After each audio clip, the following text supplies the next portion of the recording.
Hello, everyone. It's Mr. Damon back at it again with the next chapter of the Wednesday Wars.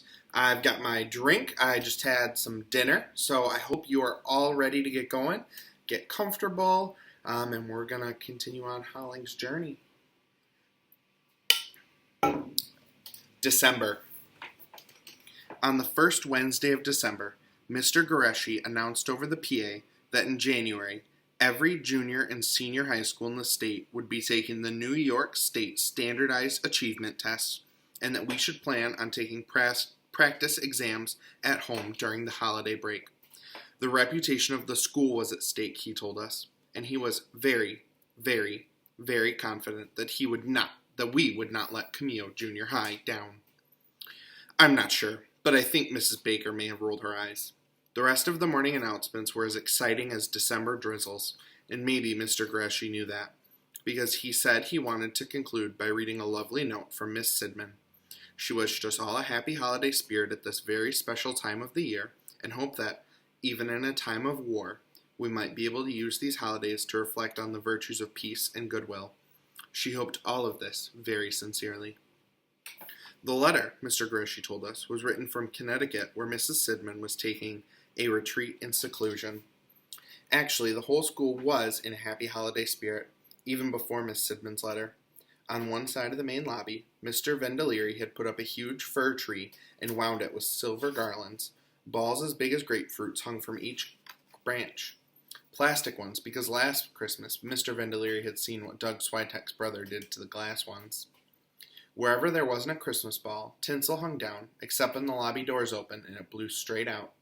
And then, I guess, because Mr. Vendelieri believed that no Christmas tree should show any green at all, he had spray-painted quick-drying foam snow over the whole thing, as though there really might be snow on Long Island on Christmas Day, which hadn't happened since before there was a Christmas Day. On the other side of the main lobby was a menorah. It was heavy and old and had belonged in Mr. Samowitz's family for a whole lot longer than 200 years. Some of the white wax that clung to the sides of the bronze cups came from candles that had been lit in Russia. We looked at it, standing on its white linen cloth as huge as history, and could almost smell the sweet wax in the darkness of a long time ago.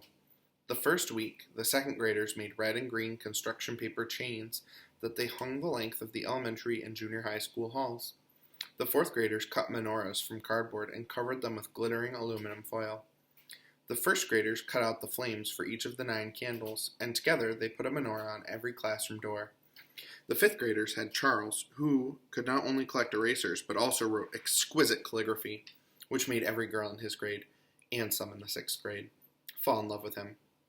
Just because he could write Merry Christmas and Happy Hanukkah with loopy swirls. His signs appeared all over the halls, and gushing 5th grade girls colored in the loops secretly to show their eternal love and devotion to the artist. Danny Humphreys said it just about made him throw up. All through Camillo Junior High, there were signs of the season. The windows on the classroom doors became crepe paper stained glass. Mr. Petrelli put flashing colored lights around his door, and a menorah with orange light bulbs on his window shelf. Mr. Ledema, who was from Holland, the country, not the city, put wooden shoes on his window shelf and filled them with straw and coal, probably because he was Doug Switek's brother's teacher. Mrs. Baker didn't put anything up at all. Nothing at all. She took down the aluminum foil menorah the first graders had put on her door, and she wouldn't let any of Charles's signs into the room. When Mrs. Kabakov came in carrying a crock of apple cider left over from the 2nd grade Pilgrim Fest, offering a special holiday drink for lunch, Mrs. Baker smiled one of those smiles that isn't really a smile, then had Danny Humphreys take the crock and shove it back on the high shelf in the coat room above the molding lunches. Mrs. Baker was not in a happy holiday spirit, and to be really honest, neither was I, all because of Mr. Goldman and the Long Island Shakespeare Company's holiday extravaganza, in which I was going to play Ariel. Ariel the fairy, and nothing I said to Mr. Goldman helped. Every boy should be so lucky as you to play in a Shakespeare Company's holiday extravaganza, and with such a part, he said. I should have been lucky at your age. But let me tell you, wearing yellow tights wasn't making me feel lucky, not if I wanted to keep living in this town. So I showed the tights to my mother, who I figured would have some concern for her only son's reputation. They're very yellow, she said. And they have white feathers all over the... Yes, she said, but it will be cute. They're sort of wave in the breeze when you walk. I still can't get over it. My son playing Shakespeare.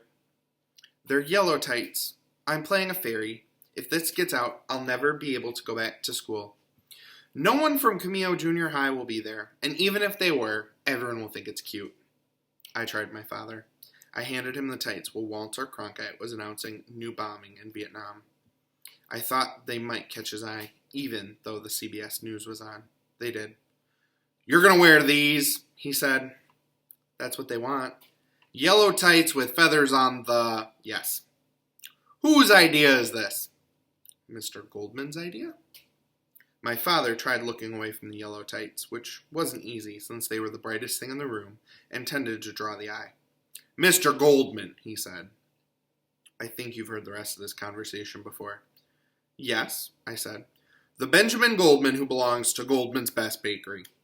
I guess that's the one, I said. My father looked at the yellow tights again, sort of hiding his eyes, and considered. The day might come, he said finally, when Goldman thinks about expanding his business, and then he'd need to hire an architect. Dad. Maybe one that he remembers doing him a favor. I can't wear these, I said. He handed the tights back to me. Wear them. Just hope no one from school sees you. I didn't try my sister, but she came to the room anyway. Mom told me about the tights, she said. Let me see them. I showed her. When this gets around school. It won't get around school, I said. Sure it won't. Keep telling yourself that, and maybe it will come true. But if it ever gets over to the high school, you'd better pray that no one knows I'm your sister. She shut the door. That sure doesn't sound like a flower child who doesn't do harm to anyone, I hollered after her, but she didn't answer. It didn't help that the night of the first dress rehearsal, I wore my blue jeans over the yellow tights until the last minute. The entire cast of the Long Island Shakespeare Company's holiday extravaganza clapped when I came on stage. Which they did because they had to do something when they saw where the feathers were. And what they really wanted to do was laugh out loud. But they knew what I would do, and it was too late to find another kid to play Ariel the Fairy. I mean, who else was going to wander into Goldman's Best Bakery and be $2.88 short on an order of cream puffs? Mr. Goldman, I said after the applause, I can't wear these. Of course you can wear these! You're wearing these now! I look like a fairy.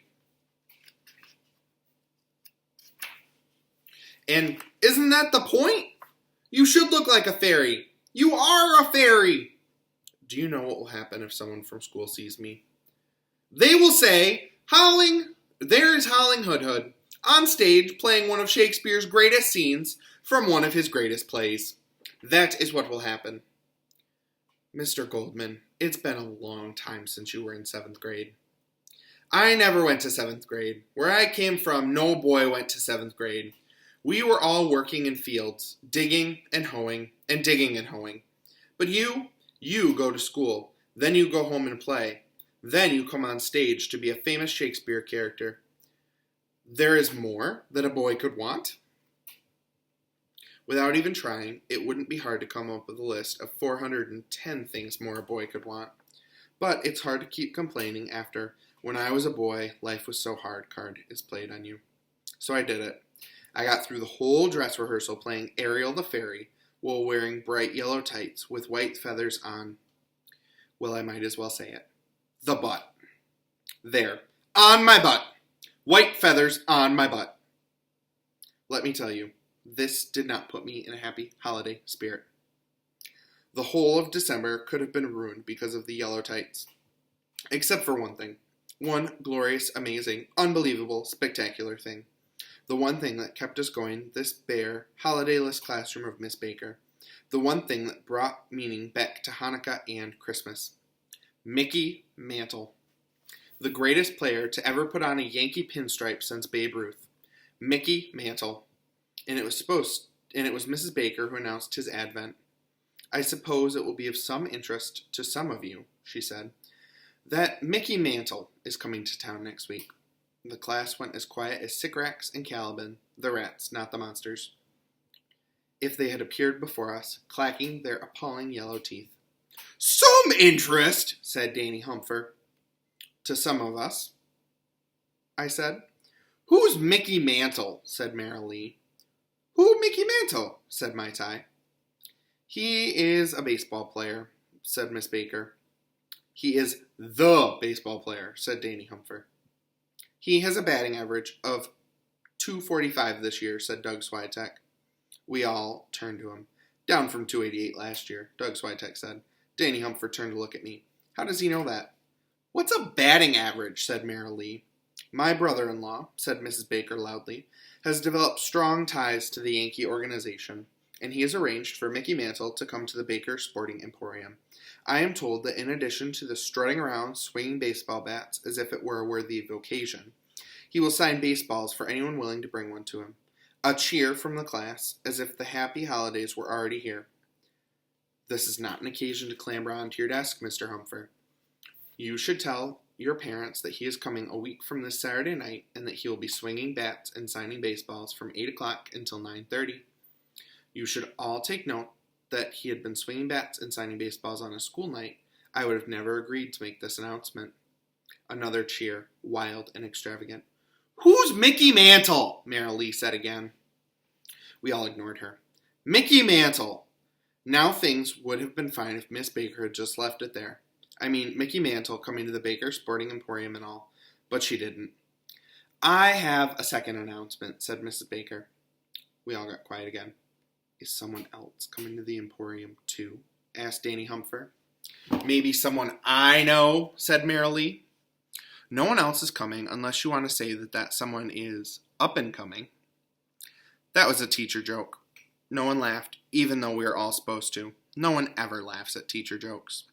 I have been informed by Mr. Goldman, who is the president of the Long Island Shakespeare Company, that one of the students in our class will be performing in the company's holiday extravaganza. He will be playing a part from The Tempest. I knew what was coming next. For a while, I had wondered if Mrs. Baker had stopped hating my guts. Now I figured she hadn't. As the corresponding secretary of the company, I invite you all to come see Mr. Howling Hood in his Shakespeare debut. It will be a week from this Saturday, the very same night that the eminent Mr. Mantle will be at the Emporium swinging bats. The performance should be finished 30 minutes before Mr. Mantle makes his exit, so you will all have time for both. Toads, beetles, and bats! The only thing that would have been worse would have been if she had found a way to bribe them to come, maybe with cream puffs. And for those who attend, said Mrs. Baker, your ticket stub will bring you extra credit for your next English for You and Me assignment. It was worse. Miss Baker looked at me and smiled. It was that smile like she had before Doug Switek's brother's assassination attempt. And shouldn't someone have told me that Mrs. Baker was the corresponding secretary? This is the part where, if we lived in a just world, some natural disaster would occur right then, or maybe an atomic bomb attack to obliterate the news of the Long Island Shakespeare Company's holiday extravaganza, and so save me from my undeserved humiliation. Still, even though there wasn't a natural disaster or an atomic bomb attack, Mickey Mantle was almost enough. After all, with Mickey Mantle coming, no one really cared about my Shakespeare debut. No one except Marilee, who didn't know who Mickey Mantle was, and Mai Tai, who also didn't know who Mickey Mantle was, and Danny Humpher, who did know who Mickey Mantle was, and they all cornered me after lunch. Why so sneaky, said Marilee. Are you playing a girl's part? No, I'm not playing a girl's part. It's a part from The Tempest, I said. Gee, so when Miss Baker said you were playing a part from The Tempest, she meant you were really playing a part from The Tempest, said Danny Humpher. We know a whole lot more now than we did before. Ariel. I'm going to play Ariel. That's a girl's name, said Marilee. Isn't it a girl's name? Suspicion is an unbecoming passion, I said. Ariel is a warrior. I know. That sounds like a lie. But Presbyterians know that every so often a lie isn't all that bad, so I figured that this was about the best place it could happen. Who does the warrior fight? The rebels who usurped Prospero's kingdom and who want to murder him and his daughter. That sounds all right, said Danny Humpher. So you get to fight for them, like a knight who's their champion. Yes. And you get to wear armor and stuff like that, said Danny Humpher. Stuff like that, I said. Maybe I'll come then. to see the armor. But it'd better be over in time to see Mickey Mantle, he said. It still sounds like a girl's name to me, said Mayor Lee. We ignored her again and headed back into the classroom. But just before we got to the door, Mai Tai stopped me with a hand on my chest. She looked at me for a long moment and whispered, "Not good to be a warrior." I looked at her, I guess kind of startled, and she went into her desk before I could say a thing. But what did she know? At the next rehearsal, I asked Mr. Goldman if Ariel could wear armor instead of yellow tights. "Armor? We have no armor," said Mr. Goldman. "You have no armor? What do you do for a play if you need it?" "We don't put on those plays. We should buy armor just to do Julius Caesar? No. And why should Ariel wear armor?" "Because he's Prospero's champion. He's fighting like a jousting knight." Mr. Goldman shook his head. "Like a jousting knight? Holling, you are a fairy. Go put on your tights. We have a dress rehearsal." I didn't get to wear any armor. The next Wednesday, as soon as everyone left for Temple Bethel and St. Adalbert's, Miss Baker took out her copy of Shakespeare from the lower drawer in her desk. "Mr. Goldman says that you are doing very well, though you need some practice on interpretation." "He said that?" "He did. Open your book to the 4th act. I'll be Prospero. We'll start with, 'What would my potent master,' and continue through to the end. Begin." "He really said I was doing very well?" "And that you need some practice. Begin." "What would my potent master," I said. No, Mr. Hood. You are an enslaved magical creature about to be given your freedom if you perform well these last few moments. You, however, sound as if you're waiting for the crosstown bus. You're almost free, but not quite." "What would my potent master," I said. Mrs. Baker crossed her arms. "There is supposed to be a passion in your face that works you strongly. You're on a knife's edge."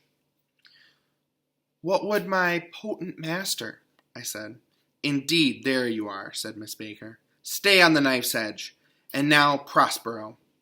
I stayed on the knife's edge because I couldn't help it. When Mrs. Baker read Prospero's part, it was like Prospero himself had come into the classroom with his flowing cloak and magical hands. She was Prospero, and I was Ariel.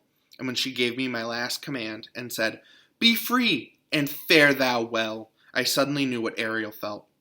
The whole world had just opened out in front of me, and I could go wherever I wished and be whatever I wanted. Absolutely free. I could decide my own happy ending for myself. "That," said Mrs. Baker, "should please Mr. Goldman." And it did. When we finished rehearsal that night, I could almost imagine myself leaping out into the airy elements and dropping the insubstantial pageant of life behind me. At least that's what it felt like on stage. It didn't feel like that in Camillo Junior High, where Mrs. Baker reminded the class to purchase tickets in advance, and where I dropped hints almost every day that the Long Island Shakespeare Company's holiday extravaganza was going to run really, really long, and there was no chance in creation that anyone could go see the extravaganza and make it to Mickey Mantle too. I know, another lie, but just a Presbyterian lie. So the days passed, and the Hanukkah and Christmas decorations in Camillo Junior High started to look a little shabby, and the dress rehearsals were over, and Saturday night came, and I put on my bright yellow tights with the feathers on the butt, and I put my jeans on over them, and I found the newest baseball I had, and my father dropped me off at the Festival Theater. "Don't mess it up," he said, and the Long Island Shakespeare Company's holiday extravaganza began. And while Mr. Goldman plays Falstaff from Henry IV, I looked out through the peephole into the wings, and I could see almost every face. And there weren't many, since anyone with any sense was over at the Sporting Emporium. I found Miss Baker right away. She was in the center of the 3rd row, sitting next to Mrs. Biggio, and wearing that teacher look that makes it seem as if she's about to start slashing at something with her red felt pen. I suppose teachers just get that way. They can't help it. Behind Mrs. Baker and Mrs. Biggio were Danny Humphreys' parents. Really, I guess Danny must have told them about the extravaganza, and they had come to see me play the part of Ariel the Warrior. I guess it didn't matter to them that the Bing Crosby Christmas special was on television tonight, the way it mattered to my parents, who would never, ever miss it. I guess the Humphreys thought that a Shakespeare debut was a whole lot more important than hearing "I'm Dreaming of a White Christmas" one more time, even though Mr. Humphrey was loosening his tie and holding his hand over a yawn. And I guess you can't look out stage peepholes very long because your eyes start to water and the stuff in your nose gets drippy and you have to wipe them both, and there goes all your makeup. There wasn't anyone else from Camillo Junior High that I could see. No one except for in the very front row. Sorry about that. No one, and except for the very front row, I could see every seat in the theater. Let me tell you, when it was my turn to go on, not seeing anyone from Camillo Junior High made me leaping out onto the stage hollering, "What would my potent master?" and wearing yellow tights with white feathers waving on my butt a whole lot easier.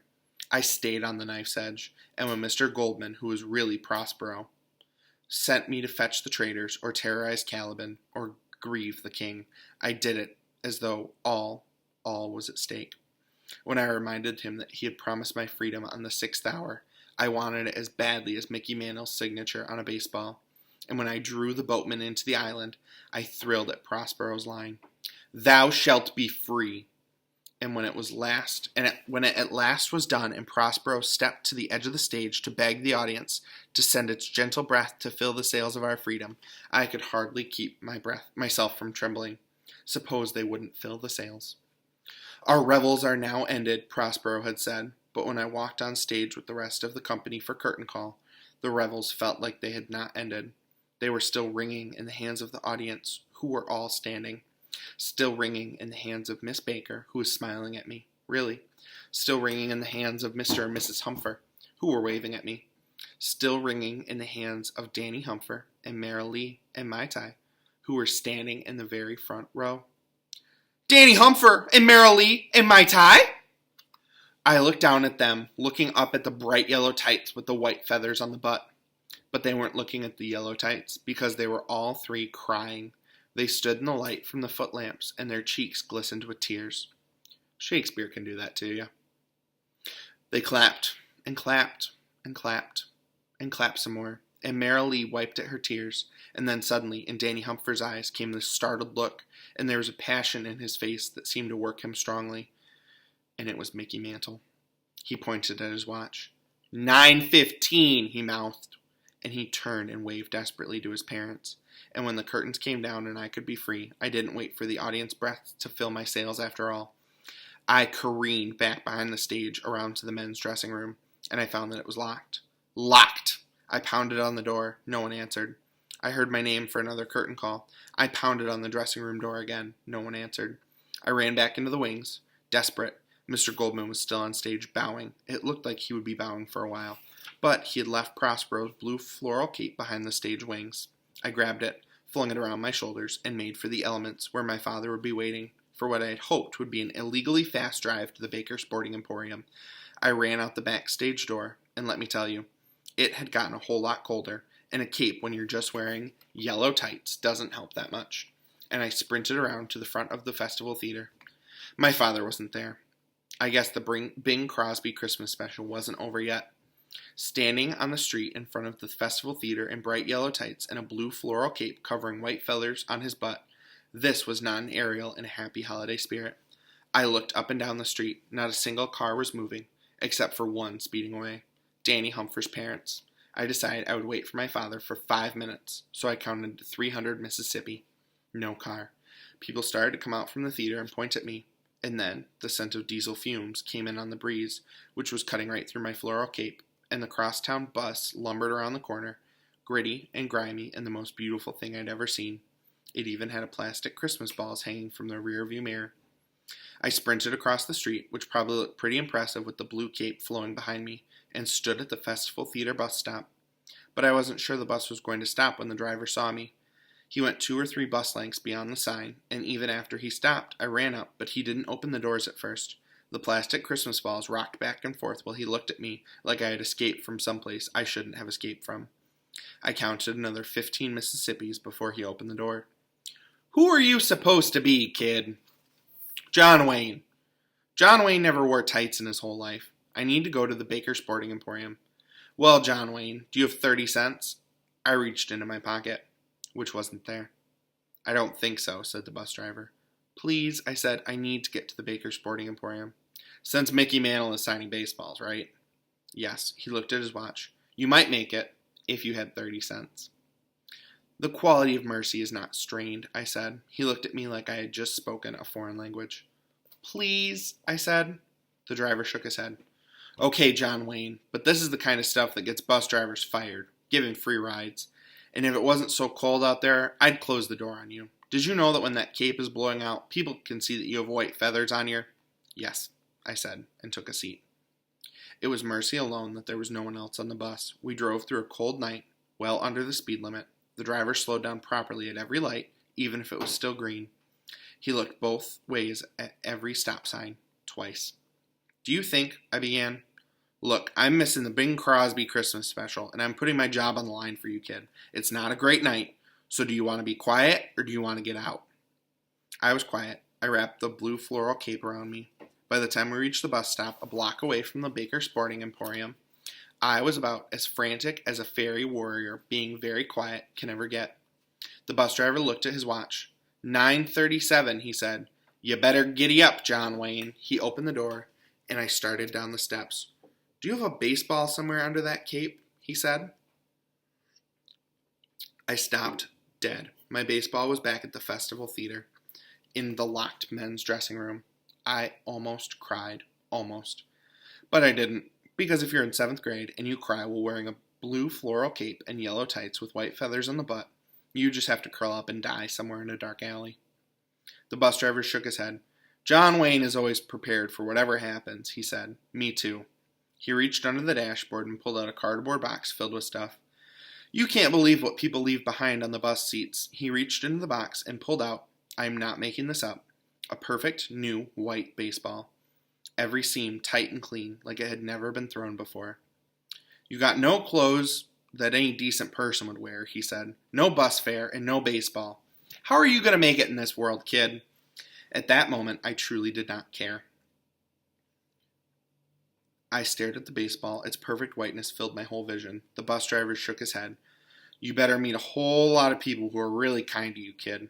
Then he handed the baseball to me, the perfect new white baseball. Merry Christmas, he said. Again, I almost cried.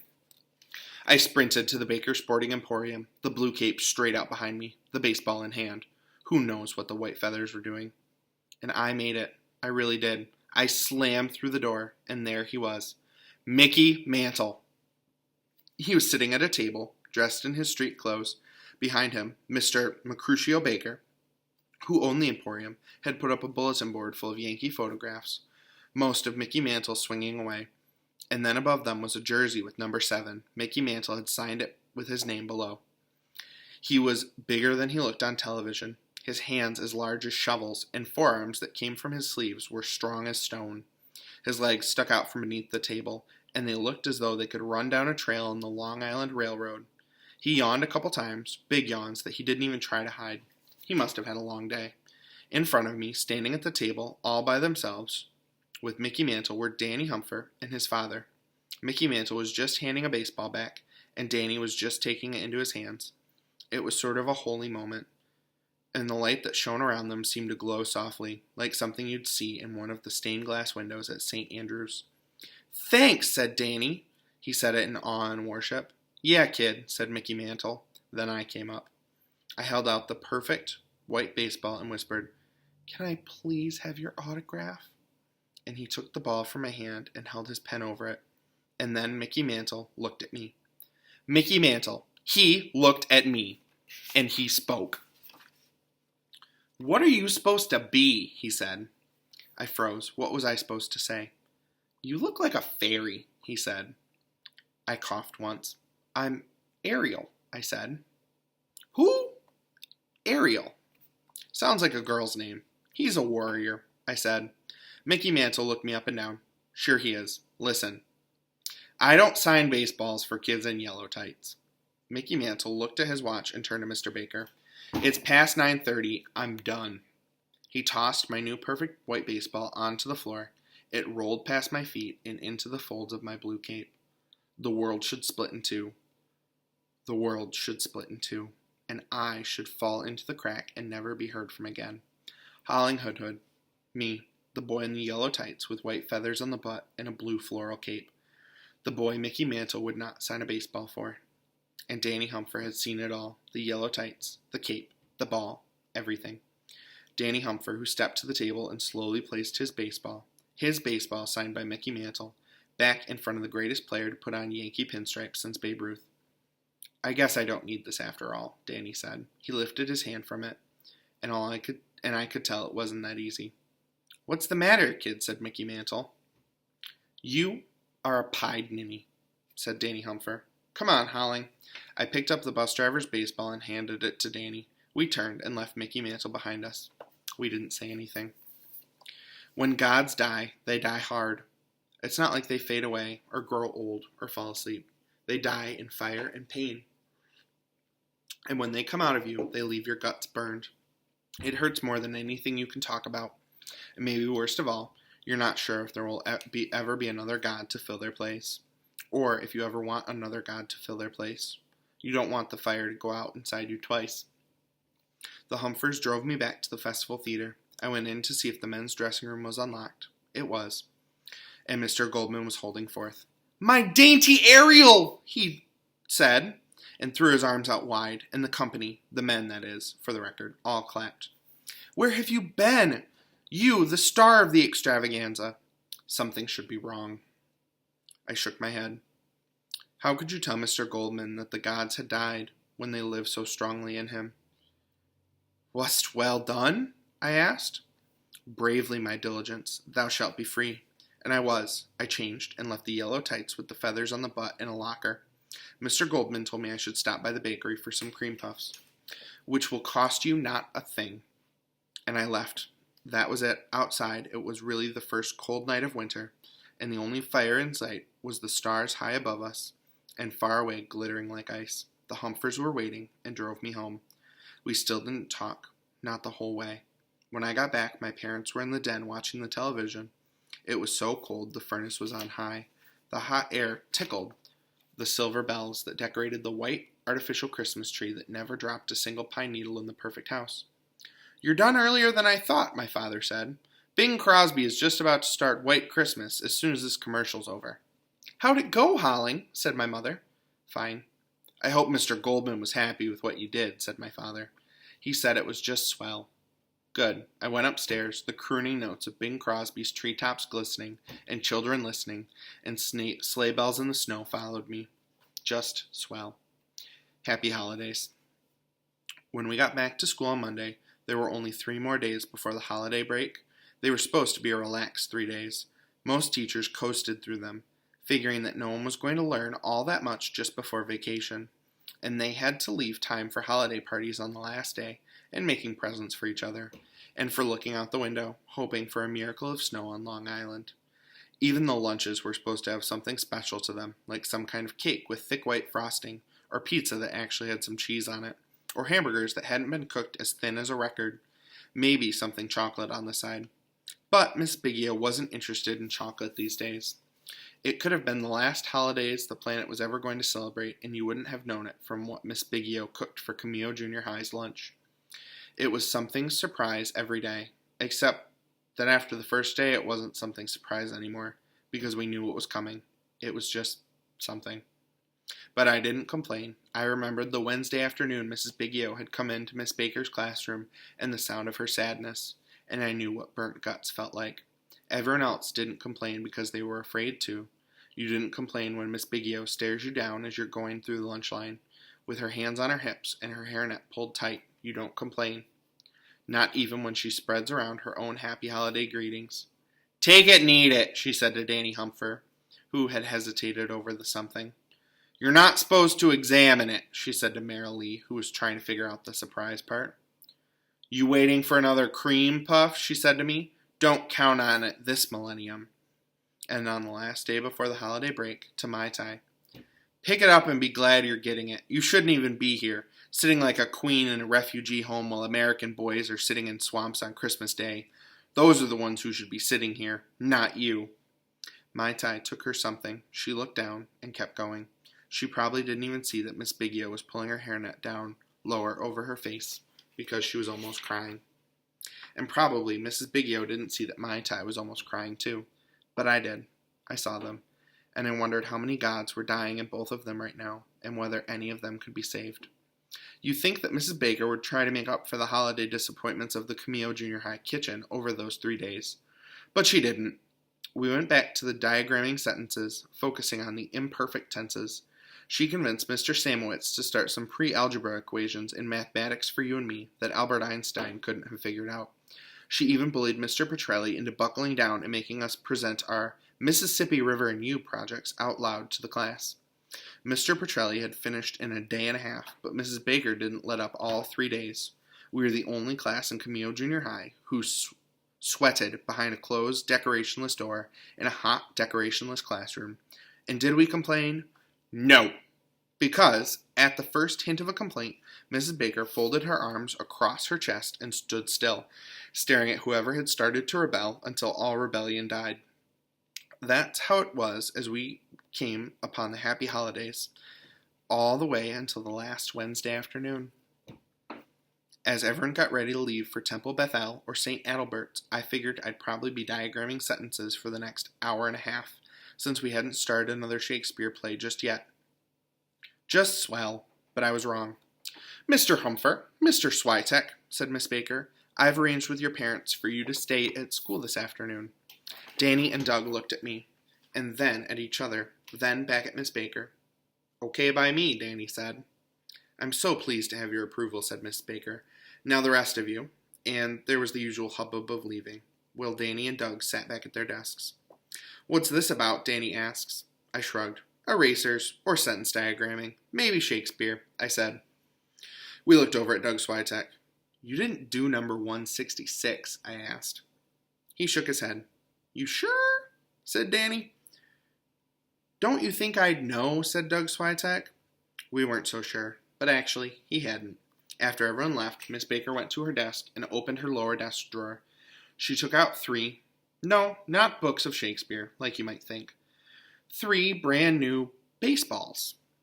Their covers as white as snow, their threads as tight and ready for fingertips to grip into a curve, and then she reached in again and took out 3 mitts.